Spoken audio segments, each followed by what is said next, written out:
నమస్కారం అండి. నమస్కారం. స్టీల్ ప్లాంట్ ఇష్యూలో ఇప్పుడు సుమారుగా 10 మంది చనిపోవడం జరిగింది. మోర్ దెన్ చాలా మందికి గాయాలైనట్లుగా తెలుస్తుంది. మరి ప్రభుత్వం తరపు నుంచి ఏమిస్తున్నారు వాళ్ళకి? అది ఇంకా మనకు తెలియదండి. యాక్చువల్గా స్టీల్ ప్లాంట్లో జరిగిన సంఘటనకైతే ప్రభుత్వం చంద్రబాబు నాయుడు గారు చాలా విచారం వ్యక్తం చేశారు. అలాగే పవన్ కళ్యాణ్ గారు వెళ్ళి పరామర్శించారు. అయితే దానికి సంబంధించి వాళ్ళ నష్టపరిహారం ఏంటనేది ప్రభుత్వం ఇంకా నివేదిక చూసుకుని చేయాలి. ఎందుకంటే ఉన్న ఇప్పుడు గవర్నమెంట్ అంటే గత ప్రభుత్వంలో మనకి స్టీల్ ప్లాంట్ గురించి కాదు కానీ జగన్మోహన్ రెడ్డి గారు అయితే ₹1,00,00,000 ఇచ్చారు. ఇప్పుడు అంత ఇచ్చే పరిస్థితి అయితే ఖచ్చితంగా లేదు. కానీ ఎంతో కొంత బాధితులకి అయితే నష్టపరిహారం అందించే అవకాశం అయితే ఈ ప్రభుత్వం కూడా చేస్తుంది, ఖచ్చితంగా చేస్తారు, అందులో సందేహం లేదు. అయితే ఏది ఎలా జరిగినా సరే కొంచెం జాగ్రత్తలు తీసుకుని ఆ ప్రమాదాలు, ఎందుకంటే ఎన్ని డబ్బులు ఇచ్చినా ఎంత ఇచ్చినా అది ప్రభుత్వాలు ఇచ్చినా లేకపోతే ప్రైవేట్ వాళ్ళు ఇచ్చినా ఎవరు ఇచ్చినా కానీ జీవితాలు అయితే మళ్ళీ రావు.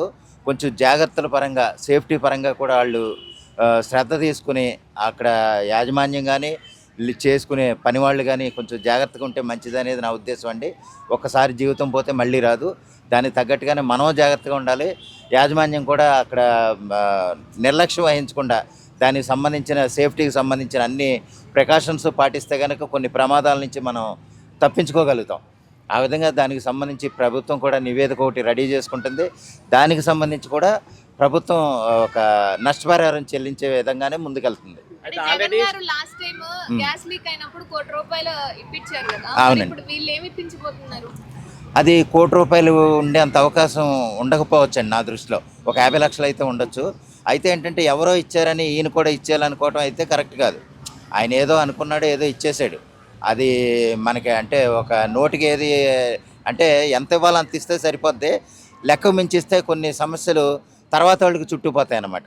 ఇప్పుడు ఆయన అలాగ ఇచ్చాడు కదా, ₹1,00,00,000 ఇచ్చాడు కదా, ఈయన ₹1,00,00,000 ఇవ్వాలంటే మొత్తం ఇలాగ ఇవ్వడానికే సరిపోద్ది అనమాట. సరే, అది మనం ఆ విషయంలో మనం ఎక్కువ మాట్లాడకూడదు. కానీ సరే, ఈ ప్రభుత్వం ఎంత ఇస్తుందో మనం వేచి చూడాలి. ముందైతే పరామర్శించడం జరుగుతుంది. వాళ్ళకి తర్వాత ఏ విధంగానూ నష్టం జరగకుండా నష్టపరిహారం అయితే చెల్లిస్తారు. నమస్కారం అన్న. స్టీల్ ప్లాంట్ ఇష్యూలో సుమారుగా 10 మంది చనిపోయారు. మరి తీవ్ర గాయాలు జరిగిన వాళ్ళు ఉన్నారు. ఇంకా ఎంతమంది చనిపోతారు ఏంటి అనేది కూడా క్లారిటీ లేదు. మరి వాళ్ళకి ప్రభుత్వం తరపున ఏదైనా ఇవ్వాలి అంటారా? ఎందుకంటే లాస్ట్ టైం జగన్ ప్రభుత్వంలో ఇచ్చారు కదా. ఇచ్చేదేందమ్మా, ఇస్తారమ్మా కంపల్సరిగా. ఎందుకు ఎవరు? అది గవర్నమెంట్ బాధ్యత ఉంది. రీసెంట్గా 11,000 కోట్లు తీసుకొచ్చి అన్ని అప్పులు తీర్చారు. ముందుకు నడుస్తుంది. ఎంప్లాయర్స్ హ్యాపీగా ఉన్న తరుణంలో జరిగిన ఆ ప్రమాదం ఇది. నిన్న లోకేష్ గారు వెళ్ళారు, అందరినీ పరామర్శించారు. కొంతమంది వేసిన సెటైర్లకి సరైన సమాధానం చెప్పాడు. ఈరోజు మార్నింగ్ చెక్కులు వెళ్ళినాయి 25 లక్షలు. మిగతా పరిహారం కూడా ₹1,00,00,000 డబ్బులు ఇస్తే సరిపోయితే వాళ్ళ కుటుంబాలకు ఉద్యోగాలు ఇచ్చి వాళ్ళ కుటుంబాలను ఆదుకునే బాధ్యత తీసుకుంది గవర్నమెంట్. దీనిలో మళ్ళీ ఏదో చేద్దాం అనుకుంటే అట్లా చాలా రాంగ్ కదా అది. మరి కంపల్సరిగా కూటమి ప్రభుత్వం వాళ్ళకి సాయం చేసిద్ది. పాత వాళ్ళు చేసిన తప్పుల వల్లే ఇలా జరుగుతున్నాయని పవన్ కళ్యాణ్ గారు నిలదీస్తున్నారు. దానిలో తప్పులేదు కదమ్మా. స్టీల్ ప్లాంట్ లో జరిగిన సిచ్యువేషన్ వల్ల వాళ్ళు చనిపోవడం అనేది పాత ప్రభుత్వానికి సంబంధం ఏంటంటే ఎందుకు పాత ప్రభుత్వం మీద నిందలు? అంటే పాత ప్రభుత్వం అంటే ఒక ఇన్సూరెన్స్, ఒక పాలసీ అనేది అప్పుడు వైఎస్ రాజశేఖర రెడ్డి గారే అడ్డుపడ్డారని చెప్పేసి విమర్శలు చేయడం జరిగింది. అంతకుముందు ఇన్సూరెన్స్ గురించి కేంద్రానికి హ్యాండ్ ఓవర్ చేసేటప్పుడు కాంగ్రెస్ గవర్నమెంట్ ఉన్నప్పుడే కేంద్రంలో దీనికి ఫుల్ సపోర్ట్ వచ్చి అన్నీ చేస్తామంటే అప్పుడు ఏదో అడ్డుపడ్డారు. అప్పటి నుంచి అది కొనసాగకుండానే ఉంది. తర్వాత కరోనా వచ్చిన తర్వాత కొద్దిగా అప్పులు పాలయ్యి ఆ అప్పుల్లో నుంచి కోలుకోలేక దగ్గర 6 నెలలు 7 నెలలు జీతం లేకుండా వాళ్ళు అల్లాడిన రోజులు కూడా ఉన్నాయి. చాలామంది అది ప్రైవేటీకరణ చేస్తామంటే అడ్డుపడ్డారు కొంతమంది. కానీ అది కాకుండా ఎట్టగొట్ట కేంద్రం కూటమి ప్రభుత్వం వచ్చిన తర్వాత ఇది ఇచ్చింది ఆదాయం. అట్లాగే ఈ మధ్యకాలంలో జరిగిన కొన్ని ప్రమాదాలకి జగన్మోహన్ రెడ్డి గారి గవర్నమెంట్లో ఇచ్చారు. బాగానే ఉంది, ఇచ్చారు. ఇవ్వలేదని ఎవరన్నారు? వాళ్ళందరినీ తీసుకొచ్చి ఇప్పుడు పెట్టుకుని పక్కన వాళ్ళని మీడియా ముందు నువ్వు మాట్లాడితే ఎంత బాగుంది. నేను ఇచ్చాను వీళ్ళకి నష్టపరిహారం అంటే ఎంత బాగుంటుంది. నువ్వు వీళ్ళకి ఏం చేస్తావు?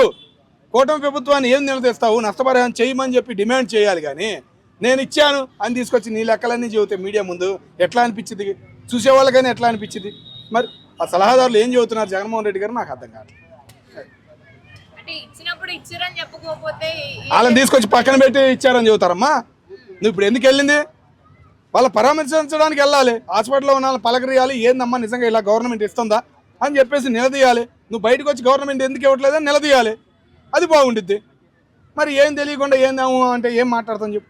వాళ్ళని పాత వాళ్ళని తీసుకొచ్చి మీడియా ముందు పెట్టి మీడియా ప్రెస్ మీటింగ్ పెడితే ఏమనాలి జగన్ గారిని? మేము అర్థం కావట్లేదు. ఇస్తాను ₹1,00,00,000 ఇస్తే సరిపెట్టుకునే గవర్నమెంట్ కాదేమో అది. ఆ కుటుంబం బాధ్యతలు తీసుకునేది గవర్నమెంట్ మాది. కూటమి ప్రభుత్వం అంటే ఈరోజు మార్నింగే 25 లక్షలు చెక్ ఇచ్చింది. వాళ్ళ కుటుంబాలను ఎలా ఆదుకోవాలి, ఎలా పైకి తేవాలనేది చూసేది గవర్నమెంట్, కూటమి ప్రభుత్వం అంటే. మరి అది నిలబెట్టుకుంటారా మాట? నమస్కారం అండి. నమస్తే. ఆంధ్రప్రదేశ్ రాష్ట్రంలో స్టీల్ ప్లాంట్ కి సంబంధించి సుమారుగా ఒక 10 మంది చనిపోవడం జరిగింది. ఇంకా చాలా మందికి తీవ్ర గాయాలు జరిగాయి. మరి ప్రభుత్వం నుంచి ఎటువంటి సహాయం అందబోతోంది? ఖచ్చితంగా 100% ఆ కుటుంబ బాధ్యతలకి 100% కూటమి ప్రభుత్వం న్యాయం చేస్తుందని నా అభిప్రాయం. ఎందుకంటే ఈ రోజున చనిపోయిన కుటుంబాలకి, అలాగే కొంతమంది ప్రాణావస్థతల్లో ఉన్న కుటుంబాలకు కూడా తగిన మేరకు న్యాయం చేయాలని కూటమి ప్రభుత్వం కోరుతున్నాం. అలాగే కూటమి ప్రభుత్వం కూడా ఖచ్చితంగా 100% న్యాయం చేకూరుస్తుంది ఆ బాధిత కుటుంబాలకి. అంటే జగన్ గారు లాస్ట్ టైం గ్యాస్ లీకేజ్ అప్పుడు ₹1 కోటి ఇచ్చాను నేను అని చెప్పి ఆ బాధితుల్ని పక్కన కూర్చోబెట్టి మరీ ప్రెస్ మీట్ అనేది చేయడం జరిగింది. మరి వీళ్ళు ఏమి ఇవ్వబోతున్నారు? కేవలం ఆ 25 లక్షలు మాత్రమేనా? ఖచ్చితంగా జగన్ గారికి కూడా నేను ఎమ్మెల్యే అందిస్తాను. ఎందుకంటే మరి ప్రతిపక్షంగా ఉన్నారు కాబట్టి ఆ బాధ్యతలపై మీరు చర్చించడం అనేది నాకు చాలా సంతోషమైన, అందరికీ సంతోషమైన విషయమే.